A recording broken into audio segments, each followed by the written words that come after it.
This is the third time we attempted this vidcast.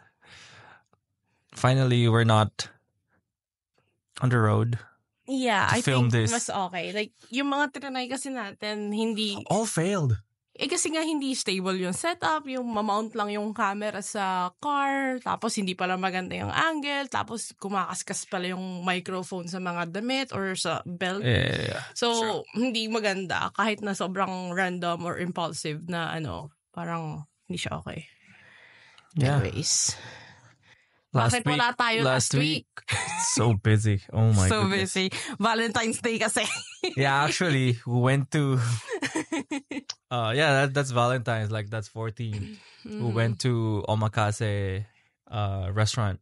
Lunch date. We had a lunch date.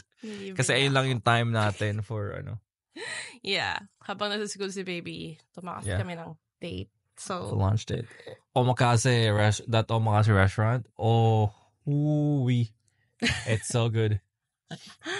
Sabi ko kay Monica, we should try the dinner menu. Paano? Kasama si baby. They have... Anyways, let's not talk about that.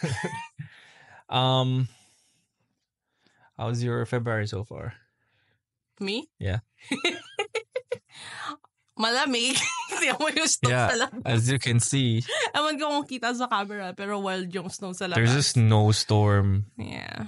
Last week. This is like a total of 70 centimeters, I think. That's a lot of snow. Anyways, what are we going to talk about?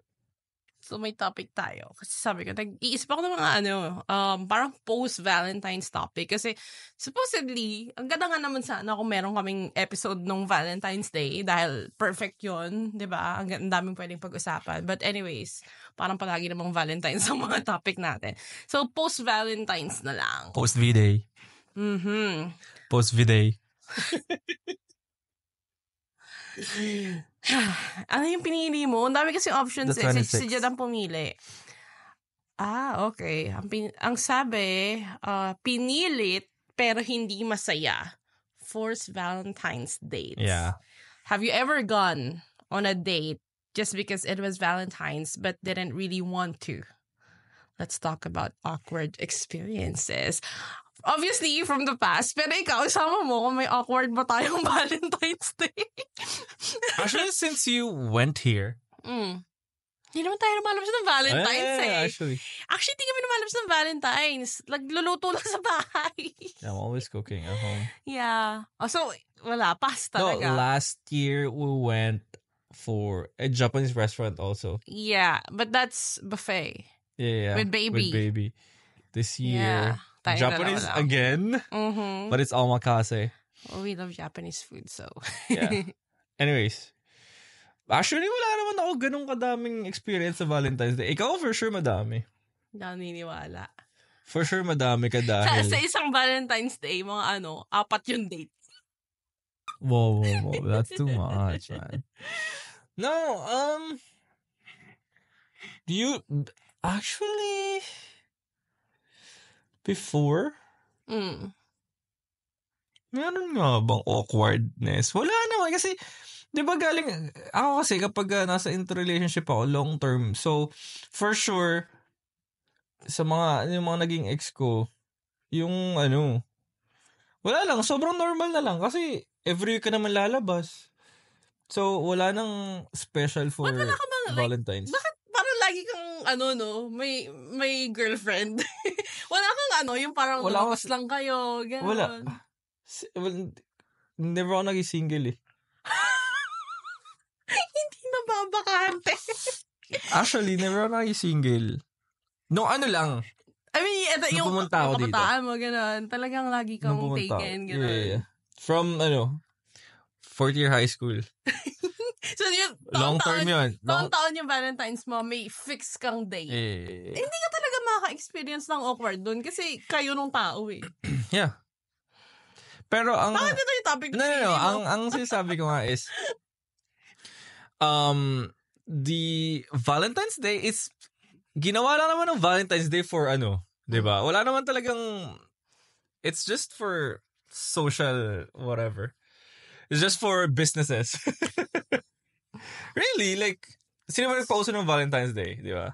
Okay, so, hindi yun ang point eh. Ang point, bakit ito yung pinili mong topic kung wala ka naman palang makikwento? Hindi kasi ang point ko is, ano, mag-aaway pa tayo sa podcast na to. Yan ang post-Valentine's namin. Gusto ko kasi tanong sa'yo. Sa mga, See? Ang ente, umamin siya. Yung topic pinili niya kasi alam niya marami akong kwento. Yeah. Ayun nga yung maganda eh. Hindi. Daya nito. Tuwing nag-a-attempt tayong mag-vidcast, talagang gusto mo may naikwento kong... Siyempre, baka maiyak ka na naman. Hindi nakakaiyak, syempre. Naiyak kasi nagsisi sa date. Hindi naman. I'll go. Anong... Wait, kasi niratang ko. Ito lang, top 3 most awkward What made you date. think na aabot ng 3? Top 5. Grabe ka naman. Wait, actually nirarang ko sa isip ko kung ano yung pinakamalala. Sige, yung hindi muna pinakamalala. Siyempre, itong topic na to, wait. Itong topic na to kasi, mas, ano to sa girls eh, kasi siyempre mas madaming nakikipag-date sa girls, ganun. Kaysa sa, yung boys, ganun. Or yung mga lalaki, ayaw lang aminin yung mga failed nilang dates. I'll go. Yung pinakamalala lang kasi yun yung naisip ko eh. Tapos yung iba parang random na... sige, go. Pinakamalala. Seryodoy mo malala yan ah. I mean, for me. Sige, yan. Yung sitwasyon. Good, buti may disclaimer ka. So, this guy, Name names. Naalam ko nakikinig. Name names. Letter. Wait, tignan ko safe ba? Siya na nga tayo. Initials. Basta starts with letter A. Oh, okay. I don't know that guy. Sige, hindi mo kilala yun. Anyways, go.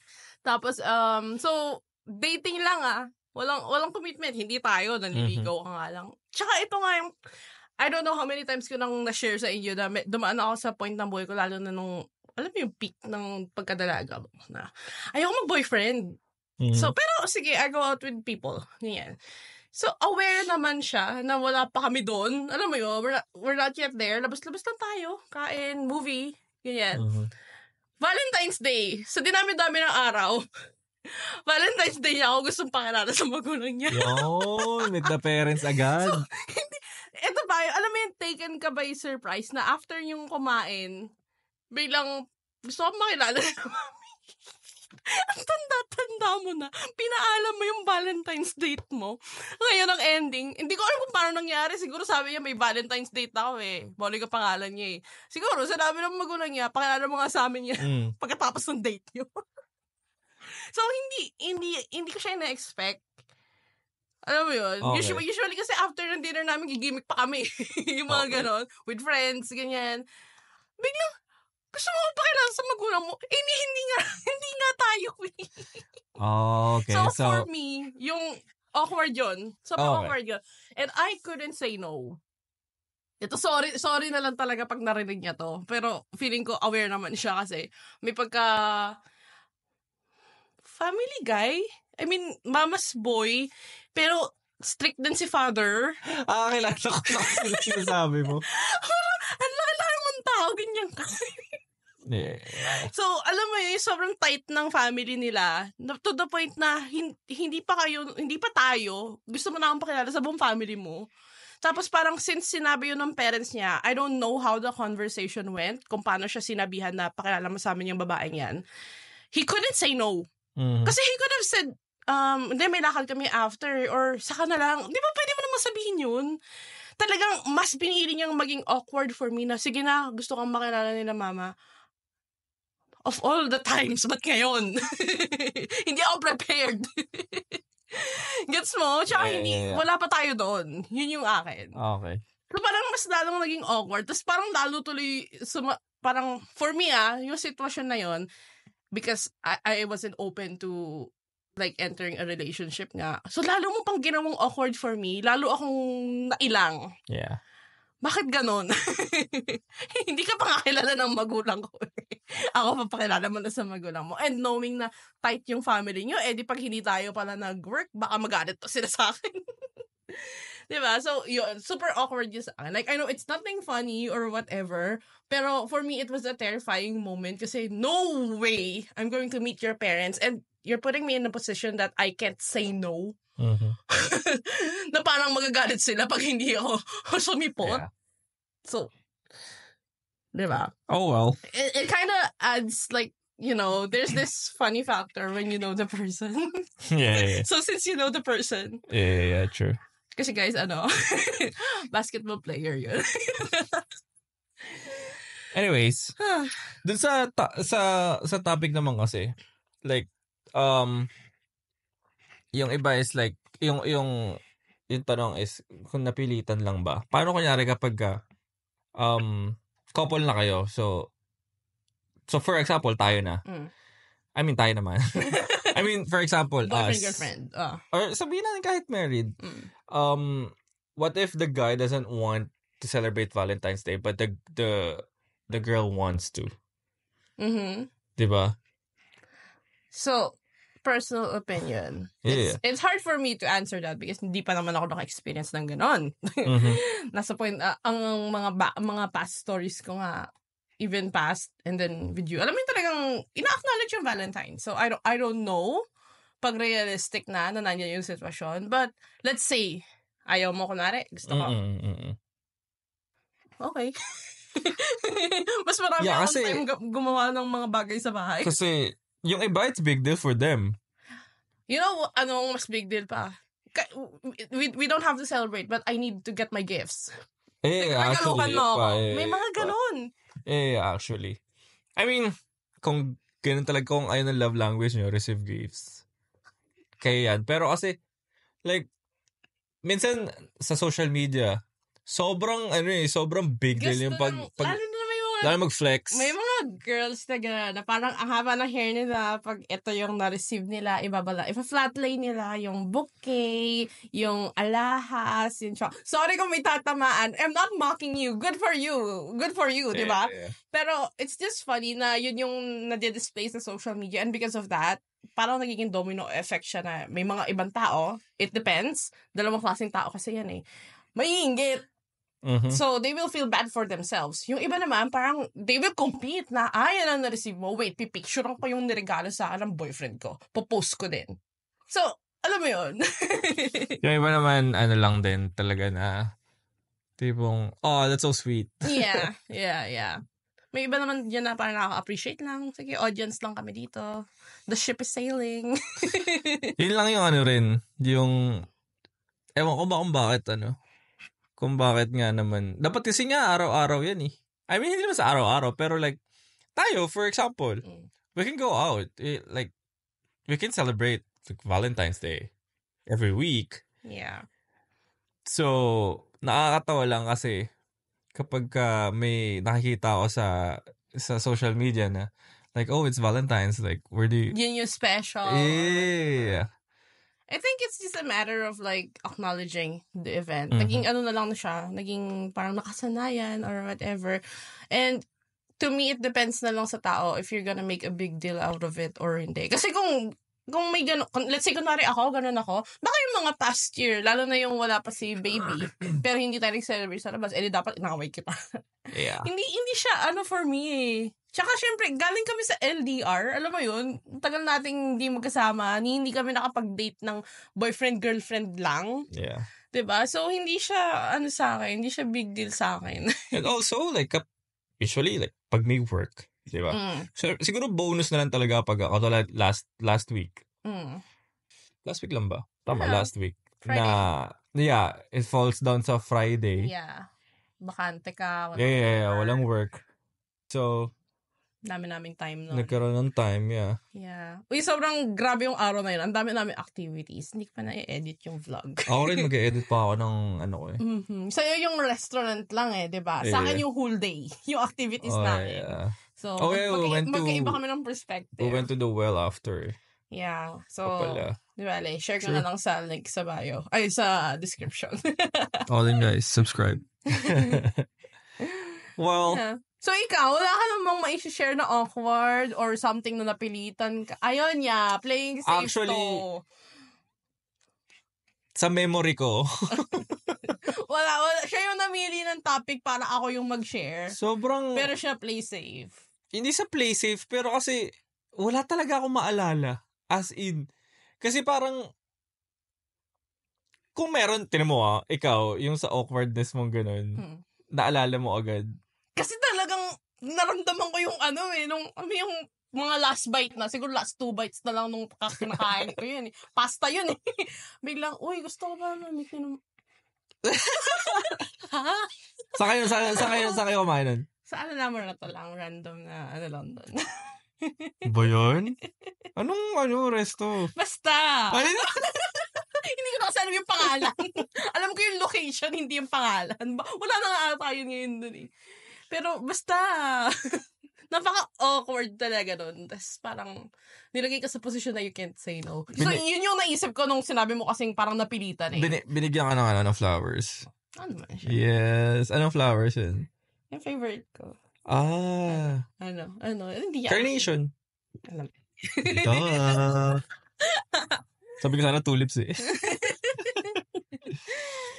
Anyways, yun lang naman ang post-Valentine's. Kayo, anong, sinelebrate nyo? May napilitan ba dyan? Or na-pressure ba kayo? May napilitan ba? Or may may nag-away ba? Dahil hindi, Yeah, yung mga hindi nakapag-date, inaway ba kayo ng partner nyo? Or yung mga napilitan dyan, sad ka ba? Oo, kasi effort yun lalo na pag napilitan ka.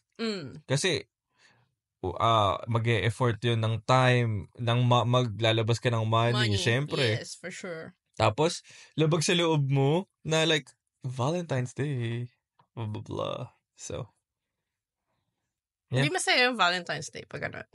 Kapag kaalin? Pag gano'n, yung parang napilitan. Oh yeah, for sure. Lahat naman diba? Siguro. Kapag nag-celebrate nga kayo, pinasaya mo siya, ginawa mo yun kasi para masaya siya dahil gusto niya. Pero parang, ikaw the entire time pala napilitan ka lang. So, nasa yung, present ka ba nung nagde-date kayo? Baka iniisip mo, ay, nakagastos na naman to. Ayun din. Diba? Yeah. Like, gastos na naman to Siyempre, gusto mo magpa-impress. And also nga pala, ang Valentine's naman hindi lang pang-couple eh. Diba? Pwede sa... Hindi. Pwede sa family mo. Spend time ka sa family mo. Ginawa natin last year, after namin nung buffet na Japanese with baby, kami, indoor playground. Naglulundag kami sa inflatable. Oo nga pala din tayo. Diba? Epic fun. Huwag mo naman na-mention yung mga pinagsingal. Anyways, yun lang naman. Ayun lang. Suminga pa. Wala na. Isip siya ng topic. Ganyan talaga guys kapag Anyway, tingnan natin kung ano magiging Valentine's next year. Mapipilitan ka ba? Mapipilitan kaya ako? Pero kasi actually... Uy, siya ba ngayon nagkukusa eh? Hindi. Ako wala akong... Hindi. Ito. Nasa TikTok lang ako. Tapos nakita ko yung restaurant na yun. And then sabi ko, I never tried omakase before. And then nakita ko yung reservation nila. Sakto. Friday. Wait, buti may bakante pa. Oo. And may vacant pa. Kasi limited seat lang talaga siya. Fine dining. Tapos, parang sabi ko, sakto, Valentine's Day to. Pero kasi tinan mo, hindi ko naman naisip na Valentine's Day yun. Yung binook ko. Nagkataon lang. Yeah. So, yun. Yun lang. Peace.